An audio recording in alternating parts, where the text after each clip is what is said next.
আসসালামু আলাইকুম প্রিয় দর্শক, দেশ ও দেশের বাইরে থেকে যারা আজকে আমাদের সাথে আছেন তাদের সকলকে জানাই অনলাইন অ্যাগ্রোবিডির পক্ষ থেকে আন্তরিক শুভেচ্ছা ও অভিনন্দন। তো আজকে আমি 3টা মেশিন পাশাপাশি রেখে আপনাদের একটা ভিডিও দিয়েছি। অলরেডি আপনারা বুঝে গেছেন যে এটা কি মেশিন। এটাই হচ্ছে সেই মেশিন। এটা হচ্ছে একটা ঘি পিউরিফায়ারিং মেশিন।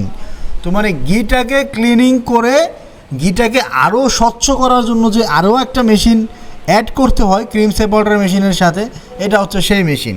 তবে এই ঘি মেশিনটা যে আপনার ঘি ক্লিনিংয়ের যে মেশিনটা, এই মেশিনটা যে ফরজ আপনাদের প্রতিষ্ঠানের জন্য এমন কিন্তু না। তবে যারা চান তারা চাইলে অর্ডার করে প্রি অর্ডার করে এই মেশিনগুলো নিতে পারেন। তবে আপনাদের ঘিয়ের কারখানাতে বা যারা ঘি দিয়ে ব্যবসা করতে চান, দুধকে ডাবল দামে 3 গুণ দামে সেল করতে চান, তাদের জন্য অবশ্যই একটা ইন্ডিয়ান পরশ ব্র্যান্ডের ক্রিম সেপারেটর মেশিন খুবই প্রয়োজন। তো ভিউয়ার্স, অর্ডার করে ফেলুন। আসসালামু আলাইকুম।